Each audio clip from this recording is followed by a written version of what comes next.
शुभ संध्या विद्यार्थियों, आपका स्वागत है आपके अपने चैनल एनबी क्लासेस बीकानेर पर। जैसे कि आपको पता है कि अपने एनबी क्लासेस मिशन 100 हिंदी की ये क्लासें चल ही रही है।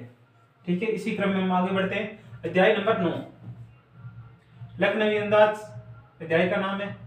ठीक है, और इसके लेखक है यशपाल। यशपाल का जन्म हुआ था 1903 ईस्वी में। कहाँ हुआ था? पंजाब में। और मृत्यु हुई थी 1976 में। ठीक है, और इस अध्याय का विधा कौन सी? इसकी विधा है कहानी। ठीक है, विधा भी आपसे पेपर में पूछते हैं। प्रमुख रचनाएं, फूलों का कुर्ता किसकी रचना है? यशपाल की। ठीक है, आपको कह दिया कि आप फूलों का कुर्ता पहनोगे, आपने कहा यस, तो यशपाल। ठीक है ना, फूलों का कुर्ता यशपाल। तेरी मेरी उसकी बात, तेरी मेरी उसकी बात, इस पर पूछने की पूरी संभावना। तेरी मेरी उसकी बात यानी आप कैसे याद रखोगे? तेरी मेरी यशपाल की बात, तेरी मेरी यशपाल की बात। ठीक है, झूठा सच, क्या आपकी कक्षा में विद्यार्थी झूठ बोलते हैं? तो यस, सच बोलते हैं? यस, यशपाल। ठीक है ना, झूठा सच किसका उपन्यास है? यशपाल का। वह दूलिया, वह दूलिया, वह दूलिया किसकी रचना है? यशपाल की। तर्क का तूफान, तर्क का तूफान। ठीक है, प्रश्न संख्या 1। बिना विचार घटना पात्रों के भी क्या कहानी लिखी जा सकती है? नहीं, बिना विचार घटना के कहानी नहीं लिखी जा सकती। उसी के लिए हमें कोई ना कोई विचार लेना पड़ेगा, या फिर कोई ना कोई घटना होगी उसके बारे में आप कहानी लिख रहे हो, या उसमें कोई ना कोई पात्र होगा, कोई व्यक्ति होगा। ठीक है। हाँ। प्रश्न संख्या 2। यशपाल ने पतनशील सामंती वर्ग पर कटाक्ष किया है, ये लखनऊ अंदाज पाठ के आधार पर बताइए। क्योंकि यशपाल ने बताया कि जैसे नवाब साहब खीरे को बिना खाए ही सूंघ कर बाहर फेंक देते, तो उन्होंने इससे किस पतनशील सामंती वर्ग पर कटाक्ष करते हुए कहा कि खीरा फेंकने से भूख नहीं मिटती, उसको खाना पड़ता है। प्रश्न संख्या 3। यदि लेखक खीरा खा लेता तो आपके विचार से कहानी में क्या अंतर आ जाता? जैसे लेखक ट्रेन के डिब्बे में प्रवेश किया तो नवाब साहब बैठे थे, खीरा खा रहे थे, तब कहा कि आप भी खाइए, तो उन्होंने मना कर दिया। तब नवाब साहब ने अपनी झूठी शान को दिखाने के लिए उनको खीरे को सूंघा और बाहर फेंक दिया। यदि लेखक खा लेते तो नवाब साहब भी उस खीरे को खा लेते, क्योंकि उन्होंने खरीदा तो खाने के लिए ही था ना। ये कहानी में अंतर आ जाता। प्रश्न संख्या 4। लखनवी अंदाज कहानी से हमें क्या संदेश मिलता है? कि हमें दिखावटीपन से दूर रहना चाहिए, जो वास्तविक है उसी से संतुष्टि होनी चाहिए। ठीक है, झूठे दिखावेपन से दूर रहकर अपने वास्तविकता यानी यथार्थ में जीना चाहिए।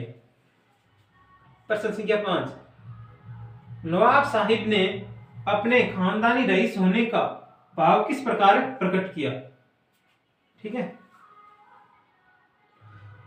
हाँ यही तो, हाँ ठीक है। नवाब साहब ने खानदानी रईस थे, वो किस प्रकार बताया? क्योंकि जिस प्रकार वो ट्रेन में बैठे थे ना, पहले पालथी मारकर, फिर तौलिया लिया, फिर खीरे को धोया, फिर उसको काटा, फिर उसके ऊपर नमक मिर्च बुरकाई, फिर उन्होंने खाने की बजाय सूंघ कर बाहर फेंक दिया। तो इस प्रकार उन्होंने अपनी नवाबी शान को दिखाते हुए खानदानी रईस होने का वो मतलब बताया। प्रश्न संख्या 6। नई कहानी और लखनवी अंदाज में आपको क्या समानता दिखाई देती है? एक तो कहानी है नई कहानी, एक है लखनवी अंदाज। इन दोनों में समानता क्या है? ये दोनों अशरीरी है, ठीक है ना, काल्पनिक है। जिस प्रकार लखनवी अंदाज में बिना खाई सूंघ कर मतलब उनको के पेट भर गया मान लिया, उसी प्रकार नई कहानी में भी बिना घटना बिना पात्र के भी जो कहानी लिखता है, लिखने का प्रयास करता है कहानीकार। ठीक है, दोनों में यही समानता है। ये दोनों क्या है? काल्पनिक है, यथार्थ से दूर है, यथार्थ की उपेक्षा की गई है इनमें। ठीक है, और काल्पनिकता की अपेक्षा की गई है। प्रश्न संख्या 7। लखनवी अंदाज कहानी में लेखक ने किस विषय पर व्यंग्य किया है? लखनवी अंदाज कहानी में लेखक ने एक तो खीरे वाले पे किया है, और दूसरा जो कहानीकार कहानी लिखना चाहता है ना बिना घटना और पात्र के, उन पर व्यंग्य कसता है। ठीक है, पठित गद्यांश। इस अध्याय से पठित गद्यांश आने की पूरी पूरी 100% संभावना है। ये ठीक है, अध्याय नंबर 9 पूर्ण हो गया। अध्याय नंबर 10 देखते हैं। एक कहानी ये भी मन्नू भंडारी, इसकी लेखिका कौन है? एक कहानी ये भी मन्नू भंडारी। इनका जन्म कब हुआ था? भंडारा कब लगा था? ऐसे समझ लो, भंडारा 31 तारीख को लगा था। 1931 में इनका जन्म हुआ था और भंडारा खत्म कब हुआ? 21 में खत्म हो गया। 21 तारीख को खत्म हो गया, 31 तारीख को भंडारा लगा था। भंडारी का जन्म 31 में, ठीक है ना। मृत्यु 2021 में, ठीक है ना। एक वो कोरोना को ले गया था ना, वो यशपाल को तो क्या वो कल कौन था, एक स्वयं प्रकाश की मृत्यु 2019 में हुई थी और भंडारी की मृत्यु 2021 में। इस अध्याय की विधा कौन सी? विधा है आत्मकथा, ठीक है। रचनाएं, आपका बंटी पूछ सकता है, आपका बंटी किसकी रचना है? मन्नू भंडारी की।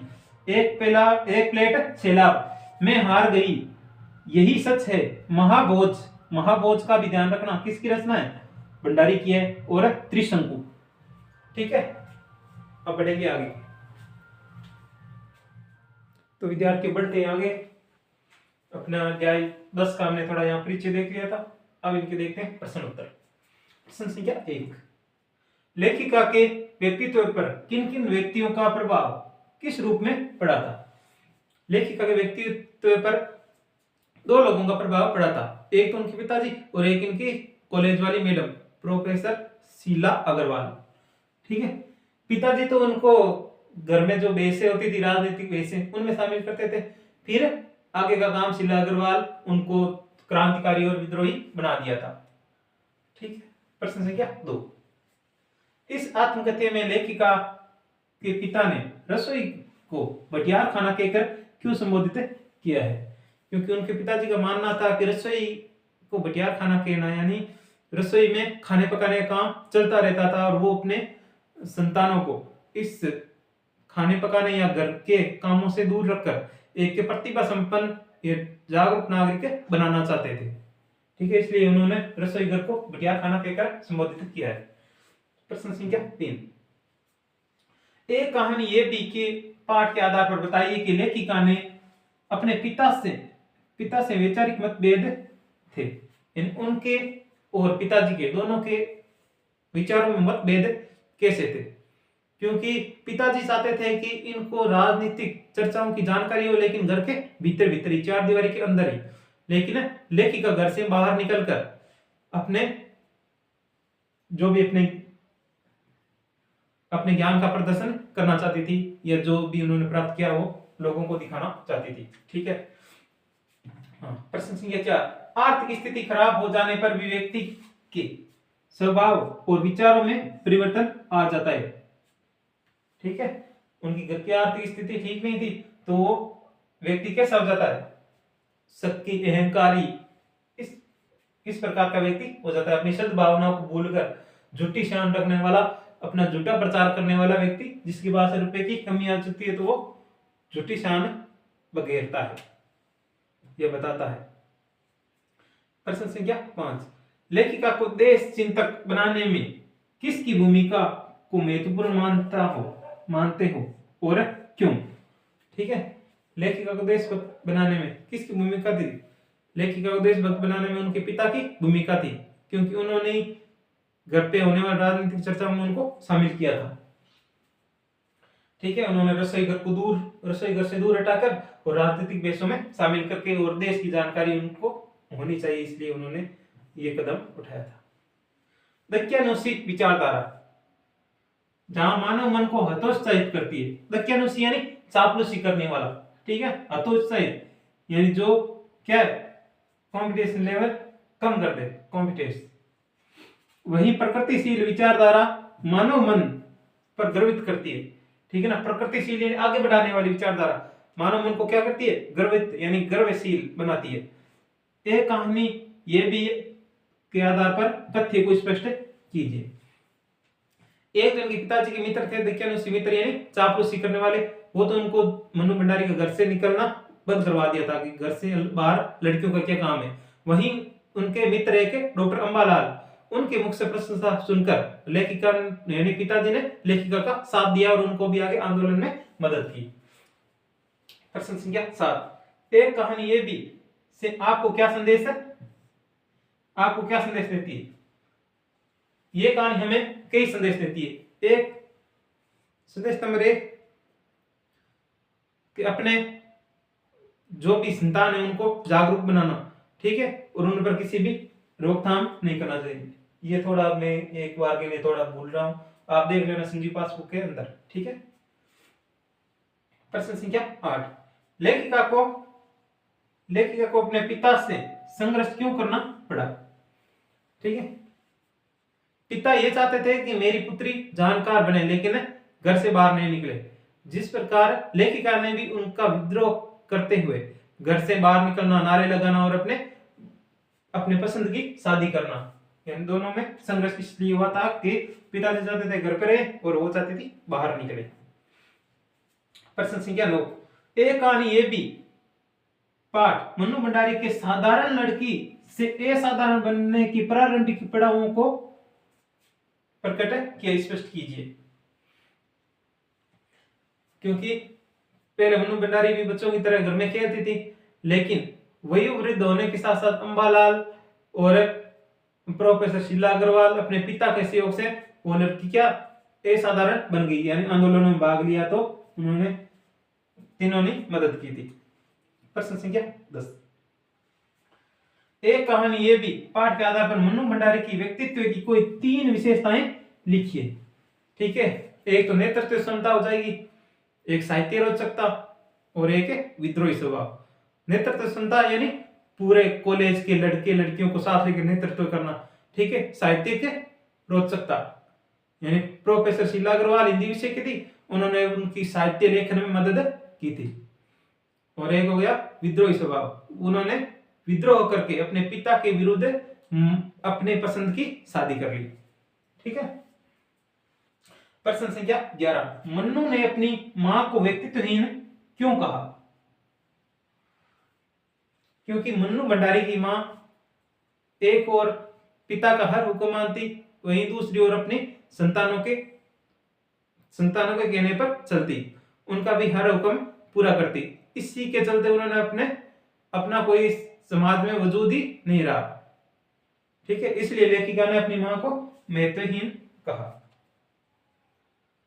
प्रश्न संख्या 12, पड़ोस कल्चर बालक के व्यक्तित्व के विकास में किस प्रकार सहायक होता है? ठीक है, जो भी बालक सीखता है, पड़ोस यानी जो आस मोहल्ले के लोग होते हैं उनको देख देख के सीखता है, उसी प्रकार के बालक भी जो पड़ोस में घटित हो रहा है कि उनका परिवेश कैसा है, उसी के आधार पर इसमें बताया गया है। ठीक है, आप देखो तो विद्यार्थी पढ़ते हैं आगे।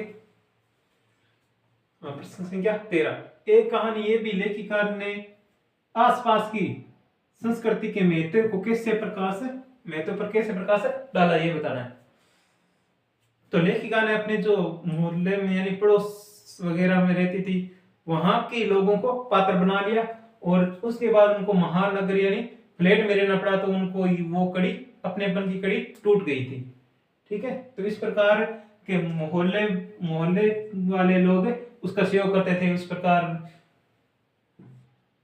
यानी मोहल्ले की संस्कृति अच्छी संस्कृति थी। ठीक है। प्रश्न संख्या 14, मन्नू भंडारी अपने पिता के व्यक्तित्व में उपजी हीन भावना व कुंठा को किस प्रकार पिता की देन मानती है? क्योंकि पिता लेखिका थी काली दुबली पतली सी, और उसकी बहन थी गोरी, उसकी बहन थी एकदम गोरे रंग की थी। ठीक है, सुशीला, तो पिताजी उसी से ज्यादा प्रेम करते थे। इसी कारण इससे लेखिका के मन में हीन भावना प्रकट हो गई कि पिता मुझसे प्रेम कम करते हैं। ठीक है, तो इसी के चलते उनमें आगे वैचारिक मतभेद भी उत्पन्न हो गए थे। तो ठीक है, आगे ये प्रश्न देख लेना आप थोड़ा सा।